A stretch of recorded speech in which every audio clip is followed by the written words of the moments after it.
irmãos, vamos aqui para o nosso estudo. Estamos no Salmo 93. Semana passada, a pastora Edivaldo falou sobre o Salmo 92. Hoje ele se encontra lá na igreja do Parque das Bandeiras, dando estudo bíblico. E nós estamos aqui.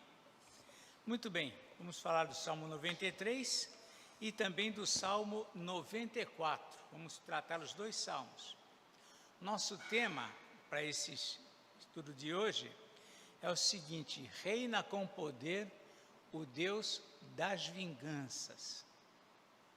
Opa, pastor, peraí, o Deus das vinganças? É. Reina com poder o Deus das vinganças. Muito bem, vamos começar pelo Salmo 93. É um salmo que não tem uma autoria aqui declarada, né?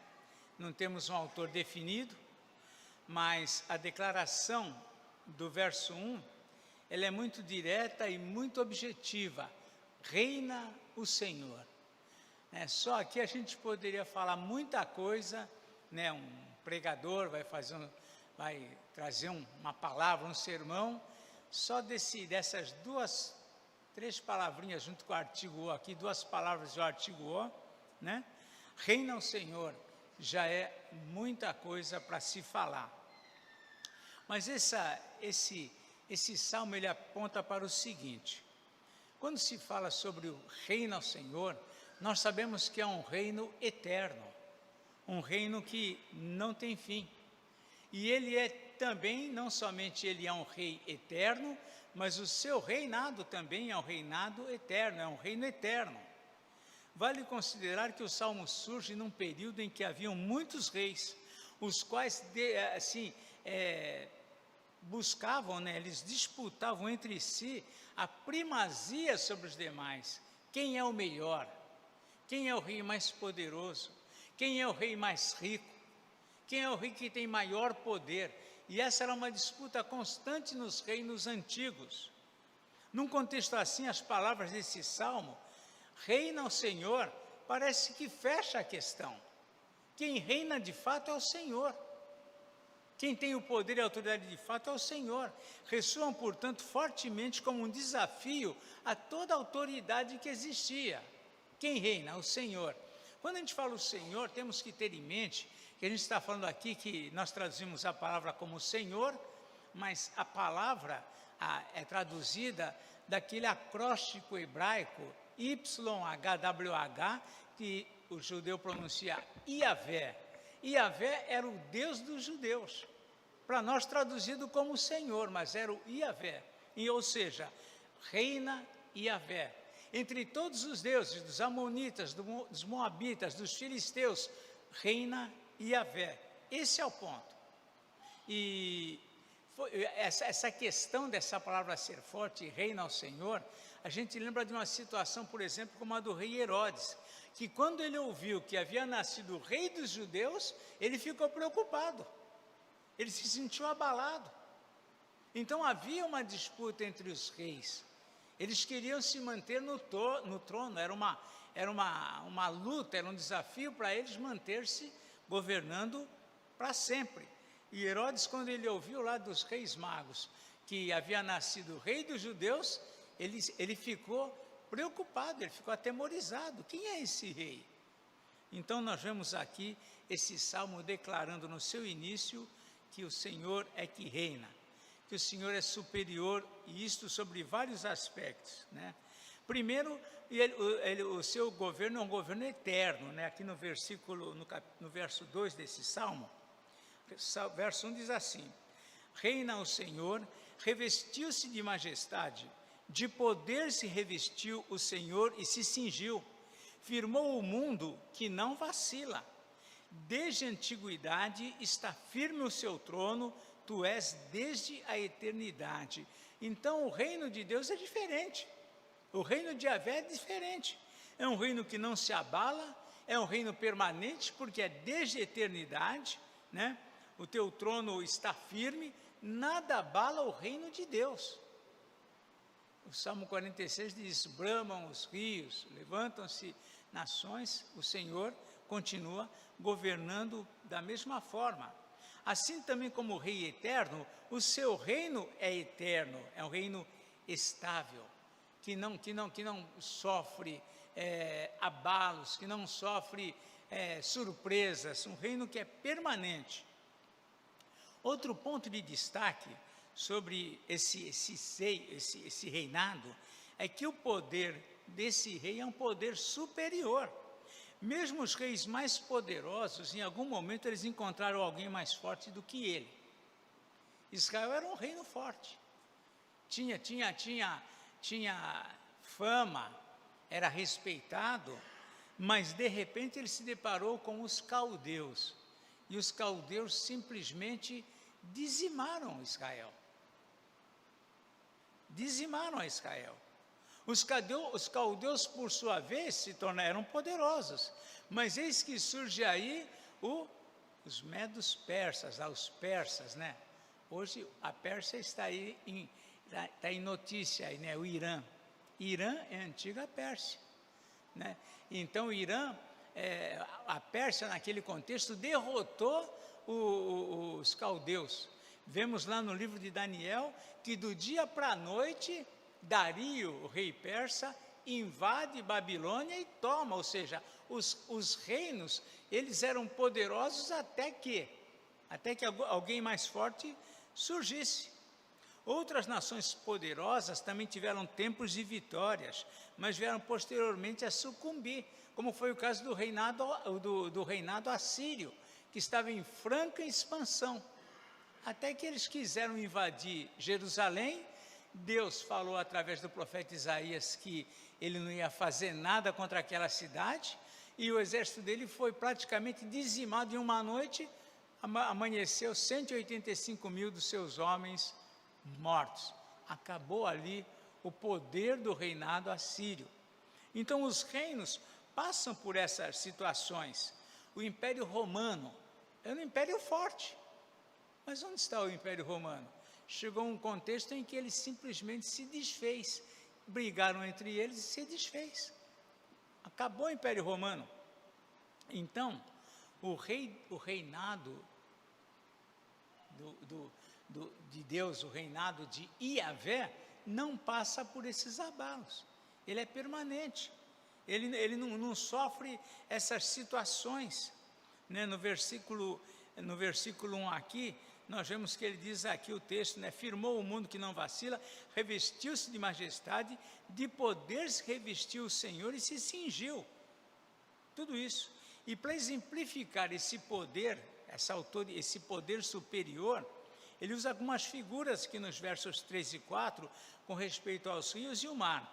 Ele diz assim no verso 3, levantam-se os rios, ó Senhor, levantam-se os rios o seu bramido, levantam os rios o seu fragor, mas o Senhor nas alturas é mais poderoso do que o bramido das grandes águas, do que os poderosos vagalhões do mar. Ou seja, mesmo aquelas forças da natureza que causavam mais temor aos homens, Deus é superior a elas.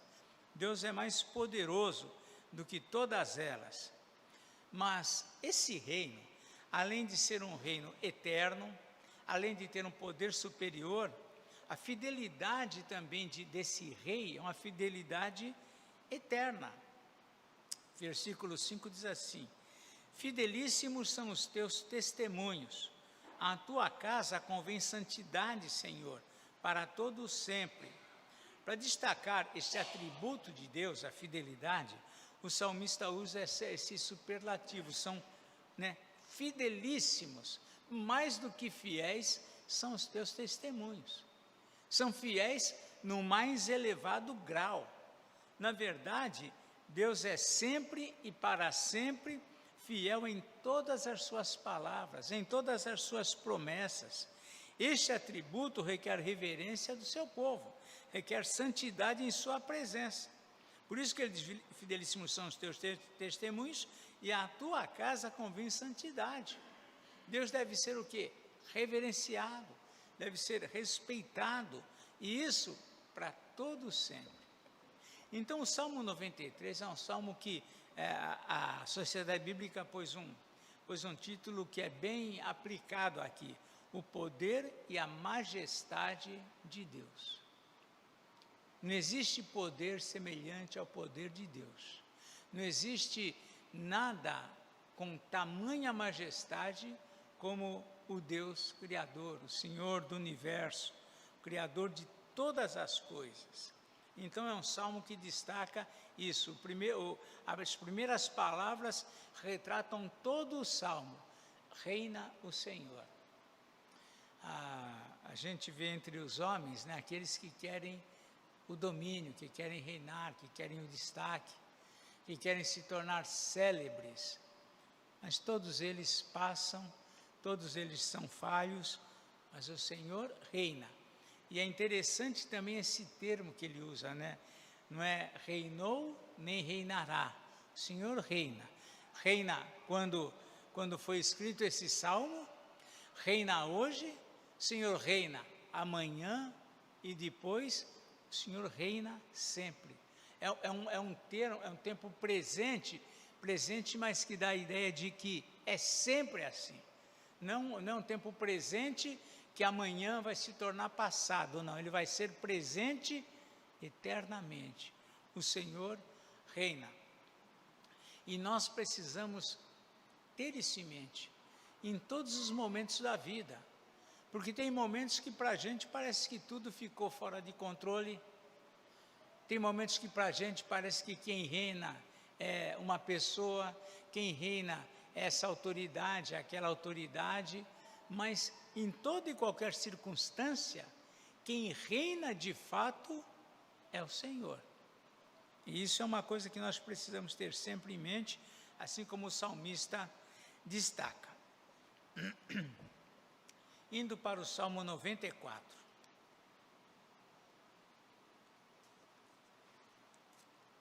Nos versos 1 a 3 desse salmo, o salmista ele está aqui apelando, clamando a Deus por justiça. Mas ele usa um termo bem curioso para nós, né? Aqui o 94 começa assim: ó Senhor, novamente lembrando aqui o nome do Deus da aliança, o Yahvé. Ó Senhor, Deus das vinganças, ó Deus das vinganças, resplandece. Exalta-te, ó juiz da terra, dá o pago aos soberbos. Até quando, Senhor, os perversos? Até quando exultarão os perversos? Então vejam que é alguém que o salmista está aqui apelando ao Senhor por justiça. Mas é curioso esse termo que ele usa, né? O termo que ele usa, o Deus das vinganças, né? O justo, à luz do texto, né, ele apela para o Deus das vinganças. Geralmente o termo vingança é usado de uma forma negativa, uma forma pejorativa. É usado de uma maneira que parece uma atitude dura, parece uma desforra, né, alguma coisa meio grave. Essa pessoa é vingativa. Pronto, já soou estranho, já soa pejorativamente a situação. Contudo, o sentido de vingança, se você for olhar nos dicionários, é uma punição pela ofensa. A vingança, na verdade, ela se trata de uma punição devido à ofensa, um castigo por um mal cometido. Ou seja, a vingança pode ser um ato de justiça. O problema é que aí a gente precisa entender o seguinte, né? O salmista não está dizendo o Deus das vinganças, ou seja, quem faz a justiça, quem vinga alguma coisa, não tem que ser eu. O Deus das vinganças é o Deus que faz a justiça. A gente vai caminhar nessa direção. Ao apelar para Deus como Deus das vinganças, na verdade, o salmista está apelando para que Deus faça a justiça, ou seja, ó Deus, eles nos fizeram mal, age contra eles. Então ele clama para esse Deus das vinganças, o Deus que vai fazer essa justiça. Sobre isso é importante lembrar uma coisa, que ao nos vingarmos, muitas vezes nós pensamos que estamos fazendo a justiça também. Tem pessoas que ela se viu prejudicada numa coisa, então ela vai retribuir aquilo, tendo em vista o quê? A justiça. Mas ela está usando de uma vingança. Muitos creem estar sendo justos, por exemplo, ao retribuir alguém com a mesma moeda, né? Aí a gente fala, o que é vingança ou é justiça? Justiça e vingança têm o mesmo padrão. No contexto lá do Antigo Testamento, havia lá, Deus chama lá no livro de Levítico, Números, ali surge o vingador. Os leitores da Bíblia sabem do que eu estou falando, o vingador. Quem era o vingador? O vingador era aquele que, quando na família alguém matava uma pessoa, dentro dessa família havia aquele que seria o vingador. É por isso que quando acontecia um crime, não um crime, mas acontecia uma morte, e não havia nenhum culpado, né? Às vezes foi um acidente, matou alguém por acidente, o que ele tinha que fazer naquela época? Quando Deus dividiu a terra de Canaã, ele deu algumas cidades, nomeou algumas cidades em cada território, lá espalhou cidades refúgio. Para que eram essas cidades refúgio? Quando alguém matava alguém sem querer, se ele ficasse onde ele estava, o vingador daquela família ia matar ele sem querer saber se era justo ou não. O vingador. Ele, então, para fugir do vingador, o que ele fazia? Ele ia para uma cidade de refúgio. Lá, a causa dele era julgada. Lá ele era absolvido, mas ele não podia sair dali até que morresse o sumo sacerdote. Senão, se ele saísse dali e o vingador o achasse, poderia matá-lo. Mas ali naquela cidade, ele estava protegido. O que acontece? O vingador era alguém que ia fazer a justiça, ia fazer a justiça em nome da família. Então, quando nós vemos aqui o Deus das vinganças, é aquele que quando eu fui injustiçado, o Deus que eu creio é esse Deus que ele faz a justiça. O salmista o denomina aqui como o Deus das vinganças. E isso não é uma coisa absurda, a gente já vai ver já. Sim, a vingança pertence a Deus. E a vingança, no caso, era uma vingança, era alguma coisa justificada, não era uma simples desforra, era uma vingança. Nós vamos entender melhor já. Até entre os cristãos, esta atitude de pagar com a mesma moeda é comum. A pessoa agiu assim comigo, vou agir assim com ela. A pessoa me desprezou, vou desprezá-la também. A pessoa falou mal de mim, deixa que eu vou também prejudicar ela. Então, mesmo entre cristãos, essa questão de pagar com a mesma moeda, como se estivesse fazendo justiça, é comum. Mas quando nós agimos assim, quando eu vivo nesse parâmetro de retribuir com a mesma moeda, eu fui prejudicado, eu vou fazer a minha justiça. Quando eu penso assim, eu tenho que tomar cuidado, porque esse pensamento revela três coisas. Primeira, quando eu sempre pago com a mesma moeda, primeira coisa que revela, não confiar na justiça de Deus. Eu quero eu mesmo resolver. Eu quero eu mesmo dar o troco. Eu quero eu mesmo tomar uma atitude e resolver isso. Então, não confio que Deus vai resolver isso para mim. Também, por outro lado, eu creio também, com isso eu estou dizendo também o seguinte, eu creio que Deus pode ser injusto. Ele não vai fazer a justiça, ele não vai dar o troco como a pessoa merece. Então eu quero fazer isso, ao invés de eu deixar, não, Deus é justo, e eu confio que Deus vai fazer a justiça, eu acabo não confiando que Deus faz a justiça, eu acabo crendo que Deus pode ser injusto e não pagar aquilo que a pessoa fez. E por outro lado, em terceiro, eu estou tomando o lugar de Deus na minha atitude. Situações que eu deveria descansar aquilo nas mãos de Deus, eu mesmo vou resolver. Eu mesmo quero tratar. Mas ao fazer justiça por nós mesmos, nós acabamos cometendo um outro pecado, desobediência a Deus. Em Romanos capítulo 12, Romanos 12, diz o seguinte, Romanos 12, 17, podemos ler 17 a 21, diz assim, aqui é o apóstolo Paulo escrevendo, né? Palavra de Deus, inspiração do Senhor. Paulo escreve o seguinte: não torneis a ninguém mal por mal. Alguém te fez mal? Não torna o mal para essa pessoa.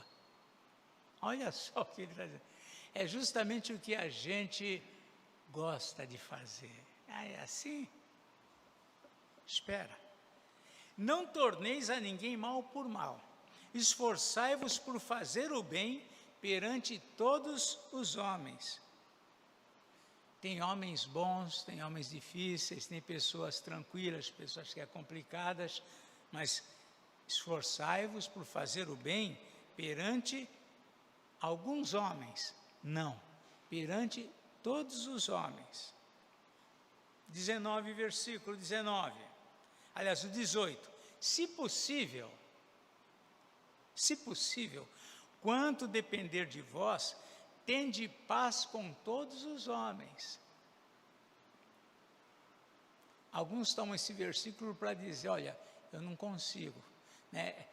Para, digamos assim, justificar a falta de paz dele com alguém, como se sempre é ele que é o coitadinho na história. Mas, quando diz lá, se possível, ou seja, faça o possível para ter paz com todos os homens. Então, quando eu estou sem paz com alguém, eu já fiz o possível para estar em paz? Essa é a pergunta.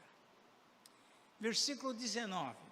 Não vos vingueis a vós mesmos, amados, mas dai lugar à ira, porque está escrito, a mim me pertence a vingança, eu é que retribuirei, diz o Senhor. Gente, nem crente segue essas coisas. Muitas confusões nós entramos, nos metemos e criamos, e aquilo fica ruim, e fica mágoas, e fica amargura, porque nós não deixamos nas mãos de Deus para tratar aquela situação. Muitos problemas sérios acontecem pelas igrejas, porque nós não toleramos, não, isso aqui vai ter que ser resolvido e acabou. Não descansamos em Deus. Mas é o Senhor que está dizendo para mim, não se vinga. Mas tentou me prejudicar. Não vos vingueis a vós mesmos. Não tornai mal por mal. Deixa que eu vou tratar disso. Não vos vingueis a vós mesmos, amados, mas dai lugar à ira. Uma pena que a gente não aprende isso e a gente mesmo quer resolver e mete os pés pelas mãos e nos achamos justos. Não, mas é justo, é justo. O que tem justo em mim? O que tem de justo em mim?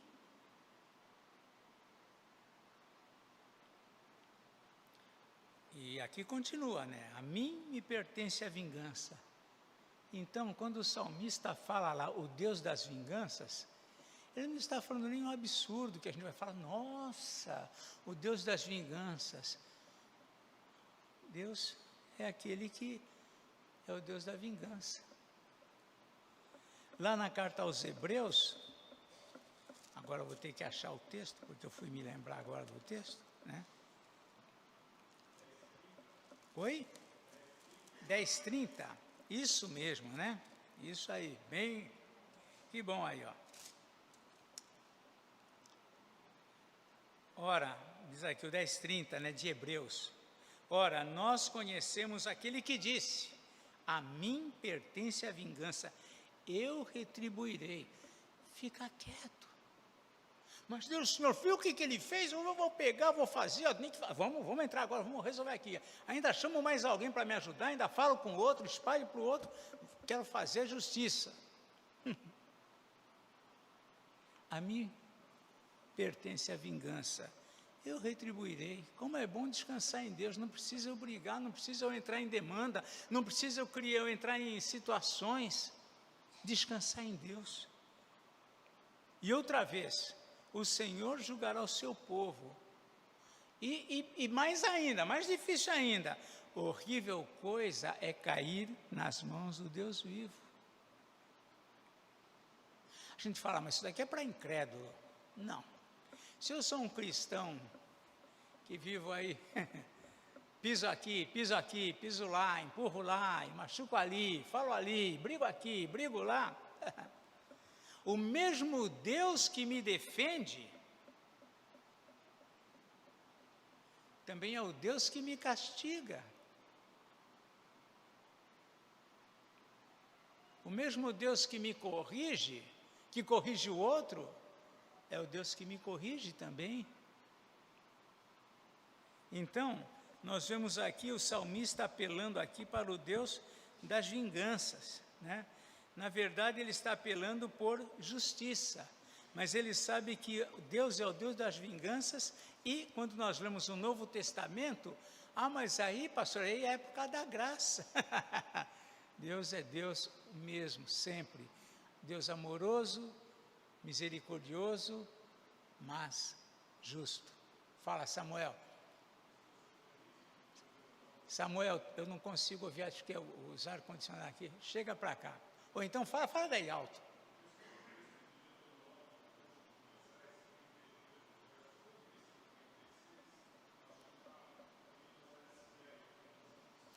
Qual que é o texto? Deuteronômio 32, 35 e 36. Diz assim, né? Diz aqui o 35, do Deuteronômio 32. A mim me pertence a vingança, a retribuição a seu tempo. Mas, Senhor, ele fez e não acontece nada. Vai continuar assim? Vai ficar nesse lugar? Não vai acontecer nada com ele? É assim agora?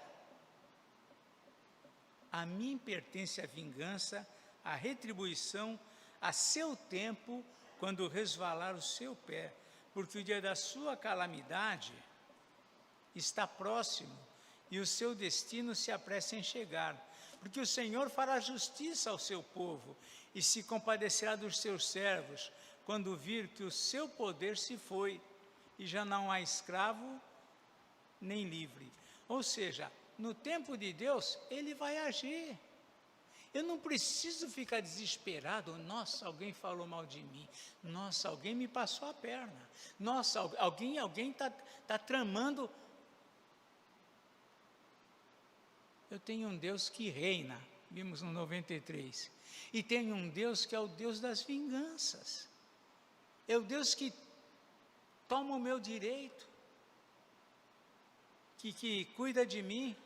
O fato de Deus tomar a vingança para si, não nos impede de buscar a justiça humana, disposta por Ele mesmo, quando as situações exigem. Lá em Romanos 13, 1 a 4, fala sobre isso. Romanos 13, 1 a 4. Romanos, capítulo 13, 1 a 4. Ele diz assim, depois dele falar aqui sobre que a ele pertence a vingança, isso no capítulo 12, no 13 ele continua essa ideia.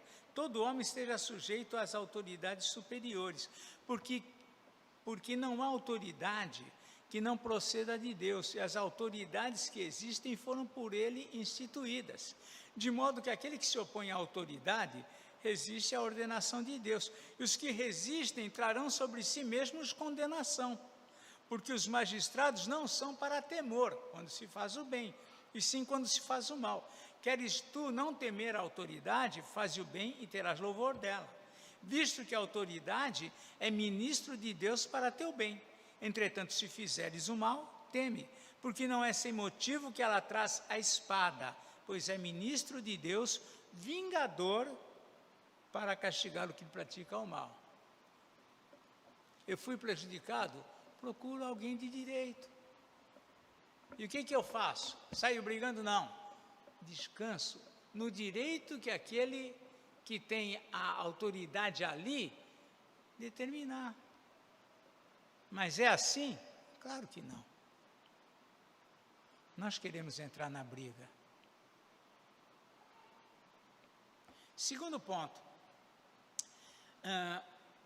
ele está falando aqui sobre o Deus das vinganças, né, para que ele ajude contra os perversos, contra os ímpios, mas o ímpio ignora Deus, né?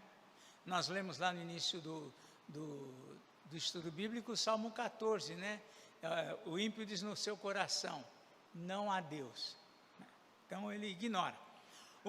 A falta de temor a Deus conduz o homem a agir segundo seu coração e assim cometer das mais simples às mais graves impiedades. A impiedade não é impiedade porque um assassinato é impiedade. Mas roubar é uma impiedade, falar mal de alguém também é impiedade, deixar de tratar bem alguém também é impiedade. Mas quando nós nos conduzimos pelo nosso coração, nós vamos cometendo essas impiedades e por vezes sem perceber a injustiça que há nelas. Os ímpios cometem pecados e imaginam que Deus ignora as suas ações, né? Aqui no versículo 7, por exemplo, diz aqui a partir do 4, eles proferem impiedades e falam coisas duas, vangloriam-se os que praticam a iniquidade, esmagam o teu povo, Senhor, e oprimem a tua herança, matam a viúva e o estrangeiro, e aos órfãos assassinam, e dizem, o Senhor não o vê, nem disso faz caso o Deus de Jacó. Deus não liga para isso. Deus não dá atenção para isso. Às vezes nós somos assim cristãos. Fazemos coisas, pisamos nesse, agimos com injustiça contra aquele, falamos mal do outro. E a impressão que nós temos, que nós passamos, olha, Deus não liga, Deus está preocupado lá com as nações. Não, Deus está atento às particularidades da nossa vida. Às vezes nós cristãos, temos essa impressão com respeito às ações de Deus. Tanto quanto a defesa dos atos que nós sofremos, como o castigo que os nossos atos merecem. Parece que Deus não está percebendo. Parece que Deus não faz conta. Olha, aquele faz tanta coisa, uma atrás da outra, e não acontece nada com ele. Talvez ele olhe para mim, o outro olhe para mim e fale, olha lá, ele também faz um monte de coisa e também nada acontece com ele. Nós ficamos avaliando as coisas dessa forma, ou seja, a impressão que dá é que soframos ou causemos mal, parece que não vai fazer diferença. Parece que não é que só os ímpios pensam assim. Às vezes nós também. Quantas vezes somos exortados, olha, presta atenção. Nós falamos, não, eu tenho razão. E pronto. Não considero que eu posso estar errado. Que a minha razão possa, na verdade, ser injusta. Eu não considero isso. Muitas vezes não consideramos isso. E isso é pensar como os ímpios. É ignorar o Deus das vinganças. Ou seja, se eu fizer mal para alguém, tem um Deus que é justo. Se alguém fizer o mal para mim, também tem um Deus que é justo. Ignorar o Deus das vinganças é estupidez, né? O salmista apela aqui para a lógica, né? O pastor Edivaldo falou em lógica aqui no domingo pela manhã. Mas ele apela para a lógica também, o salmista. A partir do versículo 8, olha, veja o que diz aqui. Atendei, ó estúpidos, dentre o povo. Não é os ímpios. Atendei, ó estúpidos, dentre o povo. E vós, insensatos, quando sereis prudentes? O que fez o ouvido, acaso não ouvirá? E o que formou os olhos, será que não enxerga? Porventura, quem repreende as nações não há de punir? Aquele que aos homens dá conhecimento não tem sabedoria? O Senhor conhece os pensamentos dos homens, que são pensamentos vãos. Ele usa de lógica. Nós cremos num Deus que vê todas as coisas, mas a impressão que dá pelas nossas atitudes é que nós não cremos de fato nisso. Creio num Deus que diz que eu devo obedecer, que eu devo amar, que eu devo perdoar, que eu devo fazer isso, mas eu não faço isso. E a impressão que eu estou passando é a impressão que Deus não vê o que eu estou fazendo.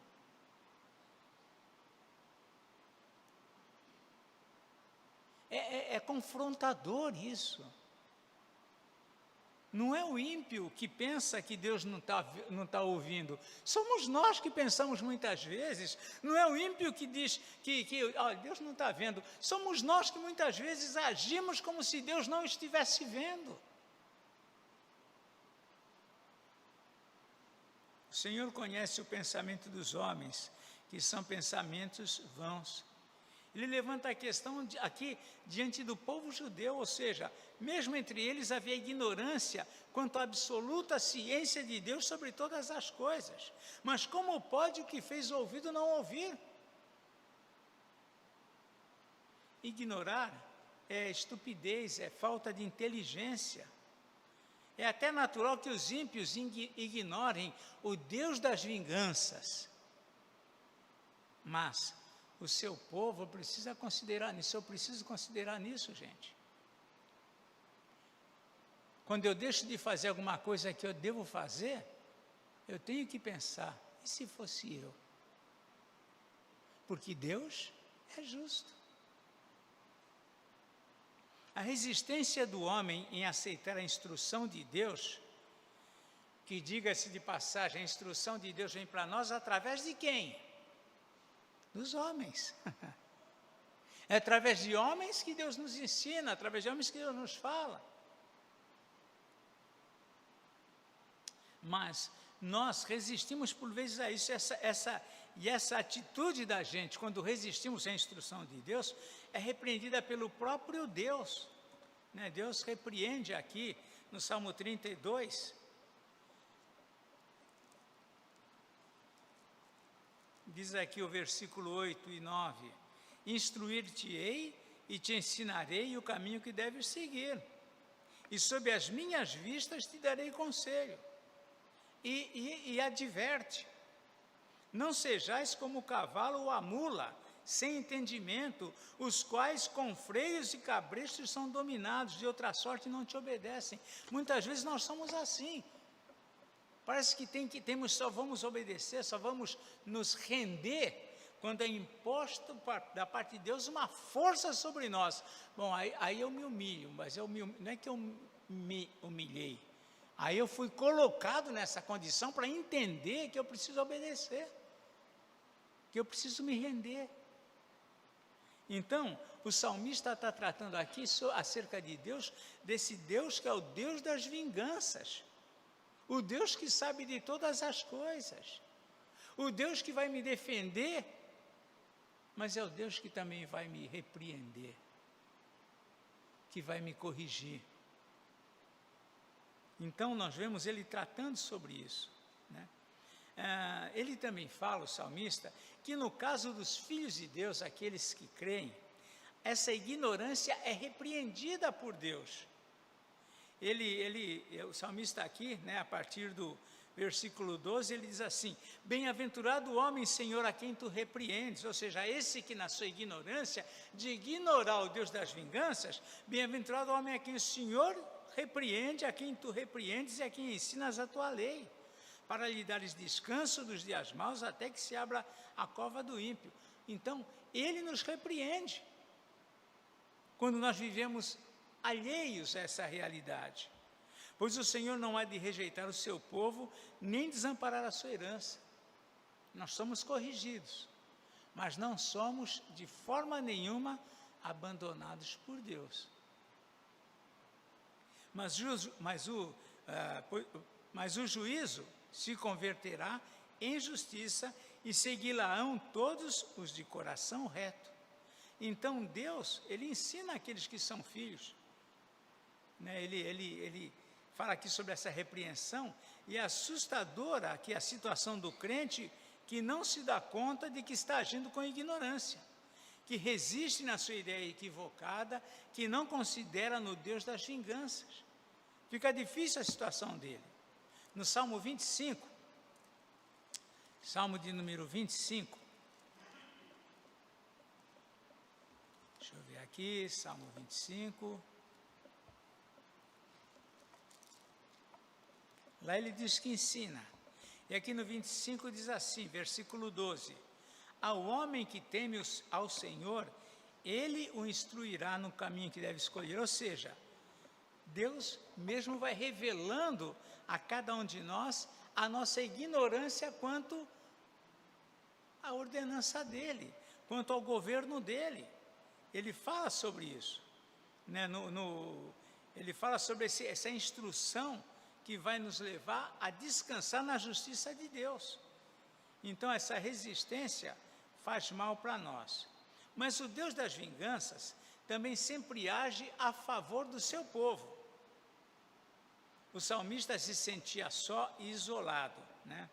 Aqui no versículo 16 em diante, ele fala sobre isso. Quem se levantará a meu favor contra os perversos? Quem vai me defender? Quem vai estar junto comigo? Quem estará comigo? Aqui ele continua, contra os que praticam a iniquidade? Se não for ao auxílio do Senhor, já a minha alma estaria na região do silêncio. Quando eu digo resvala-me o pé, a tua benignidade, Senhor, me sustém. Nos muitos cuidados que dentro de mim se multiplicam, as tuas consolações me alegram a alma. É interessante que ele, nesse questionamento, ele se questiona que está só, que não tem ninguém com ele pergunta quem estará comigo, né? Ele está questionando aqui, mas então ele se dá conta que ele não só não estava só, mas percebeu que o Senhor estava com ele auxiliando, ou seja, o Deus das vinganças, que ele está clamando para que se manifeste contra os ímpios, ele se dá conta que Deus estava com ele. Se não for ao Senhor, se não for o auxílio do Senhor, ele fala sobre essa manifestação de uma maneira interessante, né? Nessa ocasião que ele clama ao Senhor, ele não recebe aqui nenhum milagre extraordinário, nenhum livramento incomum, nada, nenhuma solução especial, mas ele menciona o seguinte, enquanto ele está clamando ao Deus das vinganças, ele reconhece o quê? Que ele recebeu o auxílio. Ele diz lá, se não for o auxílio do Senhor, está no verso 17, né? No versículo 18, ele fala, quando eu digo resvala meu pé, a tua benignidade, Senhor, me sustém, ou seja, ele tinha o auxílio do Senhor, ele tinha o sustento que vinha do Senhor. E ele continua, nos muitos cuidados que dentro de mim se multiplicam, as tuas consolações me alegram a alma. O Deus das vinganças, a quem ele clama, para que tomasse uma posição, digamos, dura contra os ímpios, na verdade não está dando o resultado, não está fazendo aquilo que ele quer, mas Deus o está sustentando enquanto ele clama. Esse é um ponto interessante, né? Jesus, quando ele estava no Getsêmani, diante da dor que ele já estava para vir, diz que ele suou gotas de sangue, é o que Lucas relata lá, e em um momento ele disse, né, Pai, se possível afasta de mim esse cálice, contudo não se faça a minha vontade, mas a tua. Ou seja, Deus não tirou ele daquela situação. Mas um outro texto diz que os anjos o assistiram, Ou seja, Deus não tirou ele da situação, mas Deus o assistiu. O salmista aqui também está clamando que o Deus das vinganças haja contra os ímpios, e ele não vê essa atitude naquele momento de Deus. No entanto, ele recebe auxílio, ele recebe a benignidade de Deus, ele recebe as consolações de Deus que alegram a sua alma. Ou seja, ele consegue suportar aquilo.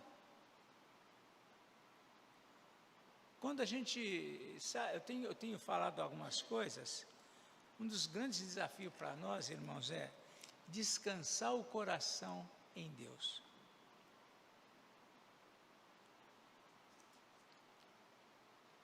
Muitas coisas que nós vivemos, muitas preocupações, muitas situações que nós estamos envolvidos e que requer um resultado, uma solução e que não vem, e que isso vai causando um grande mal para nós, faria menos mal se nós conseguíssemos descansar o coração em Deus, independente de que a solução que eu quero venha, independente de que aquele nó se desembarace, mas eu conseguisse descansar o coração em Deus.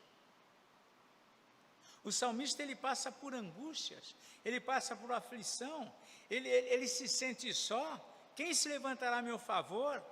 Depois ele fala, quem está comigo?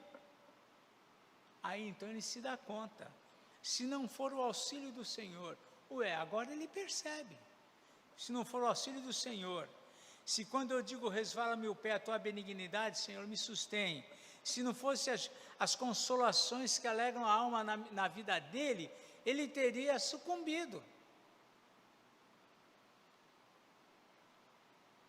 Então ele está aqui sentindo que o Deus das vinganças sempre age. Talvez eu não veja a vingança nos meus inimigos, talvez eu não veja a justiça acontecendo contra aqueles que fizeram algum mal, talvez eu não veja nada disso. Estava visitando uma pessoa, alguns tempos atrás, e ela falava, falando sobre a política, que sonhava ver a justiça acontecer, etc. E nós conversando, eu falei, mas o que a gente vê nesse mundo é o contrário, é que vai se tornar cada vez mais a impiedade prosperando, a maldade crescendo, a injustiça tomando lugar, e dificilmente a gente vai ver a justiça acontecer. Mas ele fala, mas eu gostaria de ainda ver a justiça.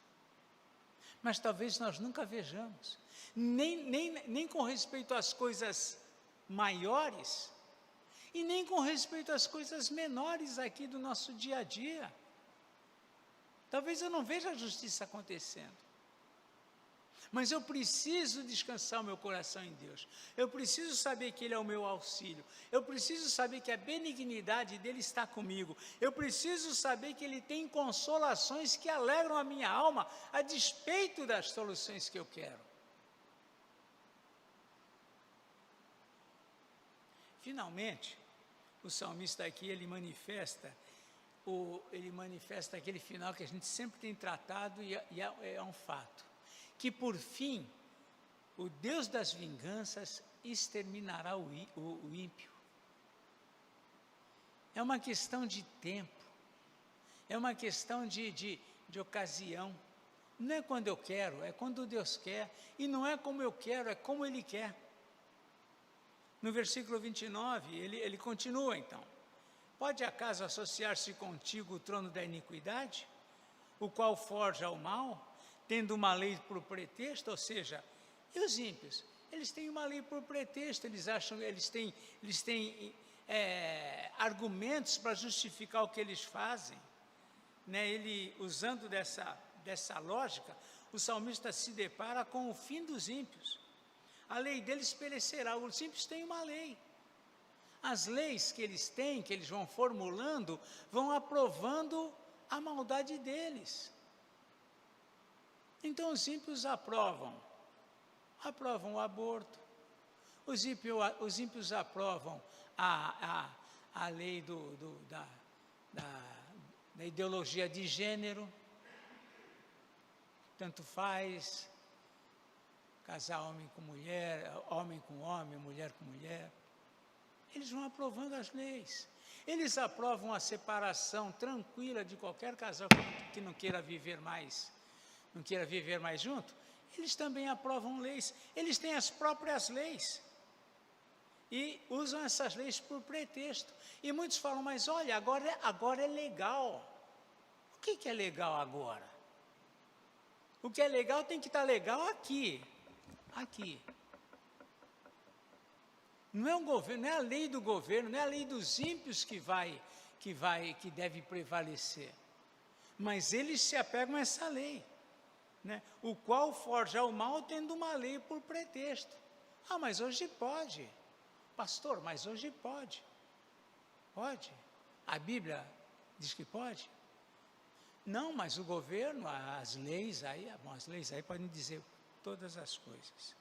Ajuntam-se esses ímpios contra a vida do justo e condenam o sangue inocente, né? O que é certo passou a ser errado, o que é errado passou a ser certo. Mas o Senhor é o meu baluarte, e o meu Deus o rochedo em que me abrigo. Sobre ele faz recair a sua iniquidade, e pela malícia deles próprios os destruirá. E ele encerra dizendo, o Senhor nosso Deus os exterminará. Esse tema que o salmista trata aqui, é um tema muito tratado por diversos homens de Deus. O salmo não é de Davi, mas Davi lá no Salmo 37 também fala sobre isso. Daqui a pouco o ímpio já não mais existirá. Então, quando nós lemos aqui essas questões dos salmistas, nós precisamos trazer à mente que nós temos um Deus, que é o Deus das vinganças. Eu não posso me vingar, eu não devo me vingar a mim mesmo. Mas eu tenho um Deus que vinga, que faz a justiça. Eu não preciso ficar em desespero quando alguém me passa a perna. Eu tenho um Deus que é justo. Davi agiu muitas vezes assim. Quando Davi estava fugindo lá de Jerusalém, porque estava sendo perseguido e Absalão, seu filho, queria matá-lo, apareceu lá um cidadão chamado Simei, e começou a blasfemar, ofender, jogar pedras em cima dele. E aí chegou um dos seus valentes lá e falou, Davi, quer que eu corte a cabeça desse cão? Ele falou, não, deixa ele falar.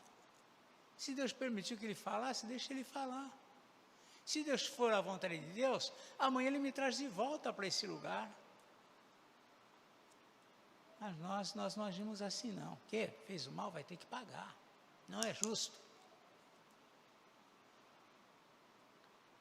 E a gente precisa aprender com a palavra, a descansar em Deus. E foi a vontade de Deus, inclusive, que Davi retornasse para Jerusalém.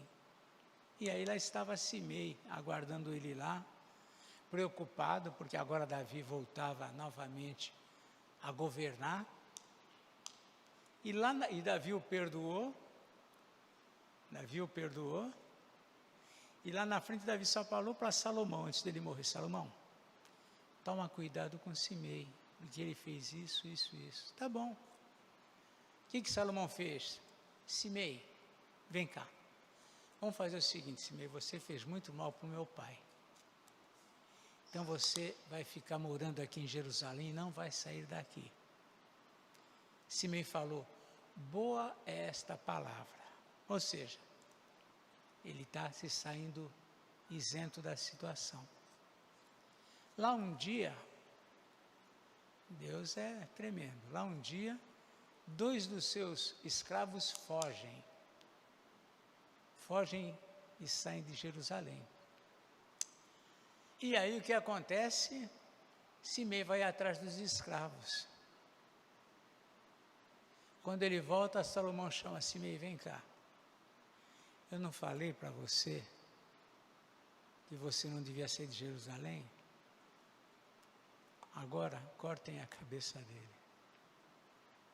Aí Salomão diz, né? Deus fez cair sobre você aquilo que você fez lá atrás. Irmãos, isso é para nós temermos a Deus. Não é temer a Deus quando alguém me passa a perna. É quando eu passo a perna em alguém. É quando eu cobro justiça. Vai cair sobre mim. Eu quero misericórdia. Devo agir com misericórdia. Eu quero o perdão. Devo dispensar perdão. Eu quero que Deus tenha misericórdia de mim, quero que Deus tenha compaixão de mim, eu tenho que ter compaixão. Horrível coisa é cair nas mãos dos Deus vivo. A mim me pertence a vingança. Que bom, eu posso pensar no meu coração, que bom porque aquele que fez o mal vai sofrer. Por outro lado, que situação, porque se eu fizer o mal, pode cair sobre mim também. Temor a Deus. O salmista fala sobre isso, o Deus das vinganças. Que Deus nos ensine, que Deus nos ajude. Amém?